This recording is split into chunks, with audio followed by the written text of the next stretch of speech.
I'm Steve Webber and I'm the Chief Winemaker here at De Bortley Wines, and I'm going to talk to you today about some of the philosophy behind sort of the Yarra Valley Estate wines and reserve wines, and maybe run through a bit of a tasting with you.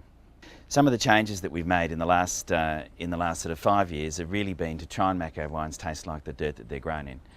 And that is harder than what you would sort of honestly believe. Yeah, one of the things that I think Australian wine is all about has been sort of sunshine and perhaps oak barrels, and we're trying to make wines, not taste like the sun, but more of the dirt that it's grown in. And that's really important in the production of premium wine, I think, that wine should taste like its origin. And I think the other thing that's sort of really misunderstood about wine is that wine should reflect season as well. So that, sort of a hot season like this one that we've just experienced shouldn't taste hot, but it should taste different to perhaps a cool season, and that's very important. Some of the changes that we've made, viticulturally, and that's, I guess, where we think it is most important to make the changes, are really to assess our vineyards and make sure that we're getting the maximum potential from our vineyards. We have a slightly different philosophy with sort of red and white. With our white wines, we really want them sort of not necessarily to taste strongly of variety, but we want them to have a sense of variety, but also to be very sort of site specific and perhaps taste like the ground that they're grown in. And that is a really difficult thing to convey to people, but I think a very important one, and I'll get to that once we start tasting the wine. With our red wines, we're perhaps after some more varietal purity and more detail of the variety and the site in our wines, and that's also a very important part of the production of premium Pinot Noir and Shiraz Viognier. Some of the other changes we've made in the vineyard are sort of not only just about sort of maximising the site, but it's also about getting more affinity with our grapevines, and they are the source of our wine. And in that regard, it's things like cane pruning and really fastidious shoot thinning when the shoots are about this long. It's about hand picking and hand sorting, and all of those things help us to maintain detail in our wine. A lot of the styles that we're trying to make are more on the subtle side of wine, so we're not really trying to make big full-bodied white or red wine. We're trying to make wines with delicacy and style, and in our white wines particularly we're interested in minerality, and we're interested in some of those sort of characters which aren't all that obvious but are very, very important. Making wines that taste like this site are very important, and over the last 3 years we've seen a real site style sort of as we've gained more purity in our wines. Some of the reasons we've really thought about wine style and why we've thought about the changes in wine style have been really a change of direction. While a lot of the wines were winning gold medals and that type of thing, we didn't really feel they reflected our site. And it is interesting that when you don't try and make gold medal winning wine, when you do try and make wines taste like the site, it really does make better wine, and in fact they're probably gaining more sort of recognition now because of the fact that they taste like the site, rather than the fact that they don't win as many gold medals anymore.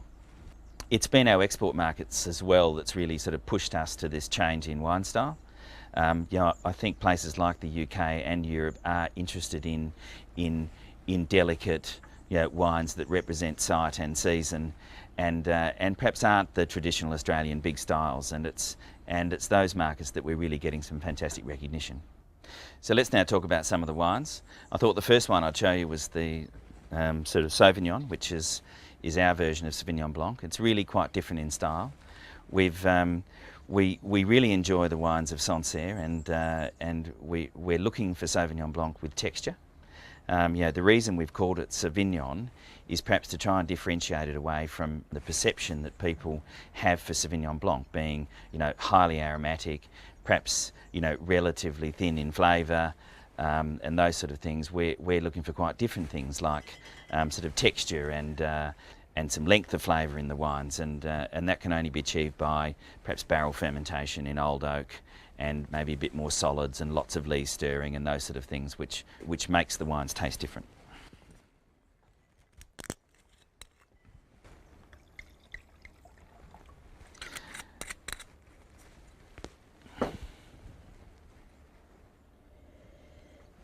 It's really important with a variety like Sauvignon, sort of that it not only tastes of variety, but it tastes of the site, as I was explaining earlier. Sauvignon and site and minerality and those sort of things are the really important characteristics that we're after. And really, we don't want Sauvignon, Blanc variety to be the overwhelming character in the wine.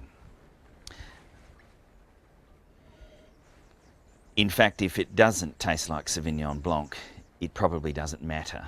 It's more important that it tastes like Sauvignon and complexity and minerality and texture and those types of things over variety. And I think that's what people are genuinely after in wine.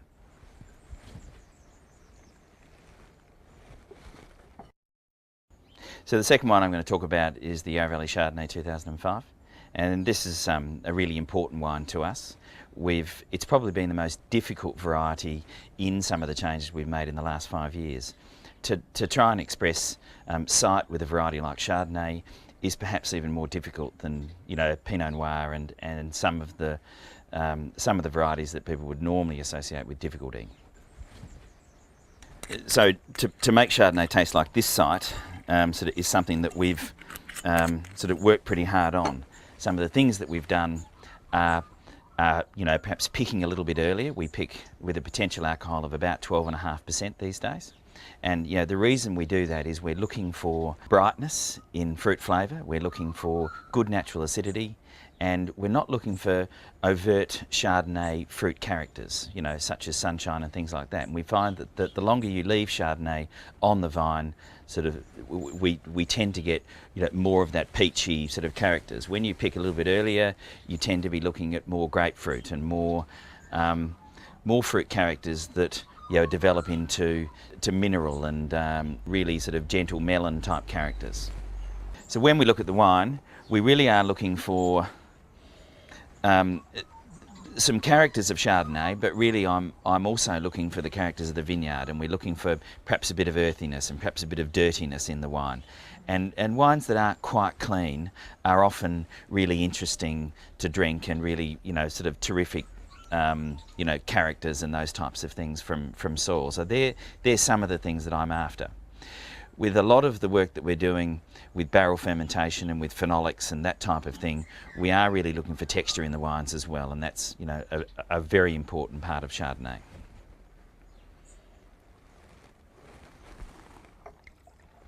I guess the other really important thing on the flavour with Chardonnay is to look for some dryness, and one of the things that we've really worked hard on is dryness in Chardonnay, and sometimes when Chardonnay is grown in the wrong places, or it does get a bit ripe, we tend to get that sweet sunshine sort of aftertaste. And I think some people like that, but I'm after a bit more phenolic and dryness in the styles of Chardonnay we're making.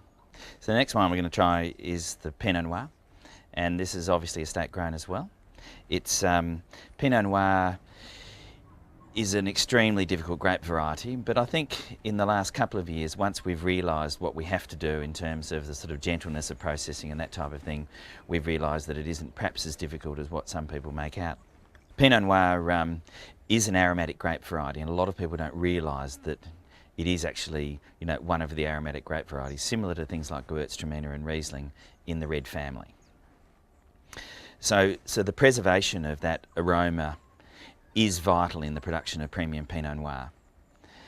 Some of the things that we're doing in the winery with Pinot Noir to retain the sort of purity and detail of Pinot Noir has been the hand picking and bunch sorting and the really gentle processes that we use to get whole berries into the fermenter.